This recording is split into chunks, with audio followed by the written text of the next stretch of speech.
आज देश में जो वर्तमान है वो ऐसी पलटी मार रहा है जिस पे भूतकाल भी नजर आ रहा है। आपको याद होगा कि एक दौर में भारत को सपेरों का देश कहा जाता था और ये उस वक्त कहा जाता था जब भारत में अशिक्षा, गरीबी, बेरोजगारी सब कुछ चरम पर था और इसके खिलाफ स्वामी विवेकानंद जी ने एक अलग जगाई थी और उसका नतीजा ये हुआ कि भारत जिसे सपेरों का देश कहा जाता था वो कहना बंद हुआ, मानना बंद हुआ। लेकिन आज जिसका मैं जिक्र कर रहा हूँ वो ये बता रहा है कि क्या भारत झोला टाइप पॉलिटिक्स का देश है। जिस तरह से झोला टाइप डॉक्टरी की बात होती है, क्या देश में झोला टाइप पॉलिटिक्स जो है उसकी शुरुआत हो चुकी है।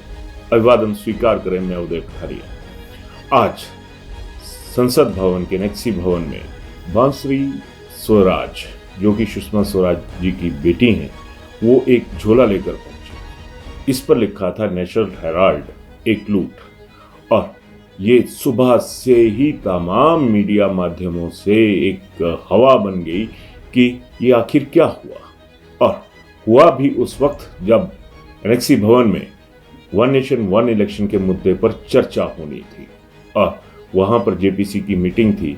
तमाम दलों के नेताओं ने उसमें हिस्सेदारी अपनी तय की हुई थी और लेकिन वन नेशन वन इलेक्शन के मुद्दे पर एक तरह से कहें कि गर्दा पड़ता हुआ नजर आया, क्योंकि जो मुद्दा था वो बहुत बड़ा था, पूरे देश के साथ जुड़ा हुआ था। लेकिन यहाँ पर भी पॉलिटिक्स ने अपनी एंट्री ले ली और ली भी किस तरह से, एक झोले के जरिए से, एक बैग के जरिए से। और ऐसा नहीं है कि बांसुरी स्वराज जो है वो पहली दफा इस रोल में नजर आई हूँ। इसी रोल में इससे पहले जो प्रियंका गांधी हैं, कांग्रेस की सुप्रीम मानी जा सकती हैं, उन्होंने ही दरअसल इस झोले का जो पैटर्न था वो शुरू किया था। एक बार उन्होंने फिलिस्तीन के मुद्दे पर बैग लिया, उसके बाद बांग्लादेश में ईसाइयों और हिंदुओं की सुरक्षा के मामले में बैग उठाया। आज उसी तर्ज पर बांसुरी स्वराज भी नजर आई। अब सवाल उठता है कि क्या हमारे जो हुक्मरान हैं जिन्होंने हमारी दशा और दिशा तय करनी है वन नेशन वन इलेक्शन के मुद्दे पे, वहां पर भी पॉलिटिक्स शुरू हो गई। क्या ये लोकतंत्र का अहम मुद्दा नहीं है कि वन नेशन वन इलेक्शन की तरफ अगर देश बढ़ रहा है तो इस मुद्दे पर गंभीरता होनी चाहिए थी।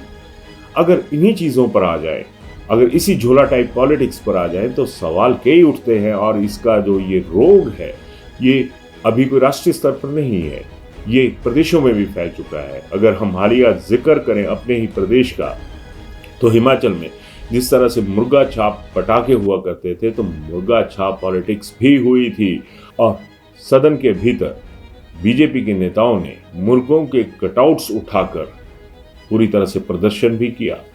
और यही नहीं, बहुत सारी चीजें हुई जिसमें इन लोगों ने जो अहम मुद्दे थे उनकी बलि ले ली। भले ही हिमाचल में उस दौरान मुर्गा जो टॉपिक था वो बहुत हॉट था, लेकिन ठंडा हो गया। और ठंडा करने की वजह क्या थी? वजह यही थी कि हर मसले में नाटकीयता, हर मसले में ड्रामेबाजी जो है वो यहाँ पर शुरू हो जाती है। क्या आपने देखा कि आज तक किसी नेता ने कोई ऐसा बैग उठाया हो जिसमें बेरोजगारी हो, जिसमें इंडस्ट्रियलाइजेशन का मुद्दा हो, जिसमें किसानों का मुद्दा हो? नहीं, आपको ऐसा कोई बैग नजर नहीं आएगा। अब राष्ट्रीय स्तर पर जो हो रहा है वो सबके सामने है, लेकिन हिमाचल की बात करें, जो प्रियंका गांधी फिलिस्तीन और बांग्लादेश में हिंदुओं और ईसाइयों के मुद्दे को लेकर बैग उठा लेती हैं, वो हिमाचल में अपनी ही दी हुई रोजगार की गारंटियों के अलावा समाज से जुड़ी हुई विभिन्न गारंटियों वाले मुद्दों का क्या बैग उठाएंगी? ये सबसे बड़ा सवाल है। क्योंकि जब बैग उठाना हो तो उसमें मुद्दे होने चाहिए, उसमें ड्रामेबाजी नहीं होनी चाहिए। अब बीजेपी भी इस मसले में कटघरे में खड़ी दिखाई देती है। एकदम से नेताओं में राष्ट्रीय स्तर का नेता बनने की जो होड़ है वो आम आदमी से जुड़े मुद्दों पर नहीं है, वो उन मुद्दों पर है जिनसे आम आदमी का, अगर मैं कहूं कि सीधे तौर पर तो छोड़िए, घुमा फिरा कर भी कोई लेना देना नहीं है।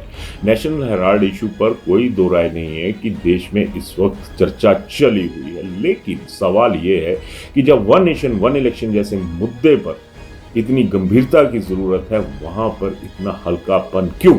अब ऐसे ही मुद्दों पर अगर ये कहें कि जब नेताओं की सोच बड़े मुद्दों पर होगी तो हम और आप जैसे जो आम आदमी हैं उनसे जुड़े मुद्दों पर कहाँ चर्चा होगी। मैंने शुरू में एक जिक्र किया कि झोला टाइप पॉलिटिक्स और झोला टाइप डॉक्टर्स, अब फर्क क्या रह गया।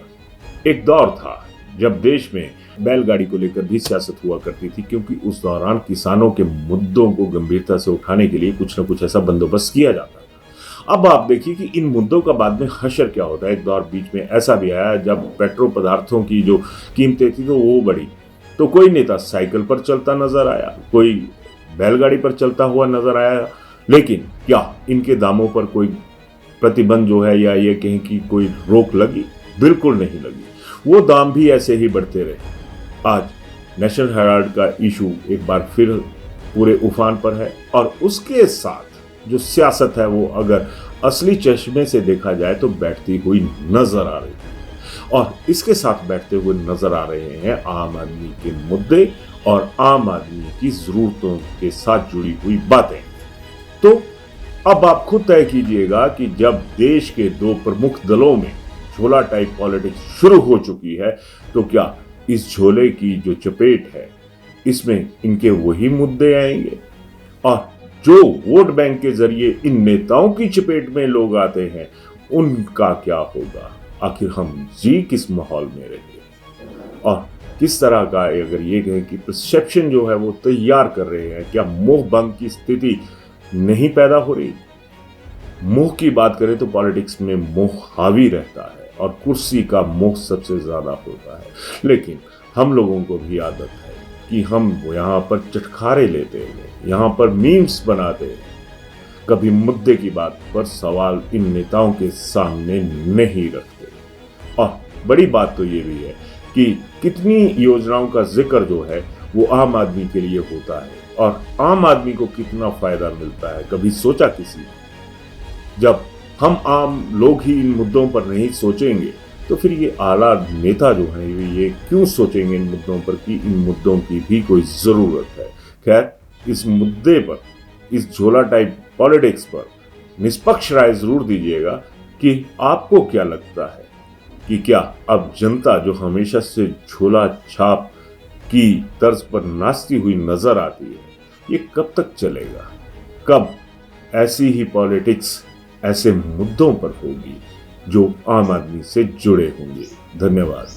कॉस्ट से भी कम मेकिंग चार्जेस लेना ही सब कुछ नहीं होता। ज्वेलरी खरीदते समय ये भी जरूर ध्यान रखिए कि आप किससे खरीद रहे हैं, क्या वो ब्रांड ट्रस्टेड है और आपके पैसे की कदर करता है। जी हाँ, भूषण ज्वेलर्स है हजारों लोगों का विश्वास और मोस्ट ट्रस्टेड ज्वेलरी ब्रांड, जहां आपको मेकिंग चार्जेस पर छूट के साथ सोने की गुणवत्ता और उम्र भर का विश्वास भी मिलता है, क्योंकि भूषण ज्वेलर्स है ए बॉन्ड ऑफ ट्रस्ट।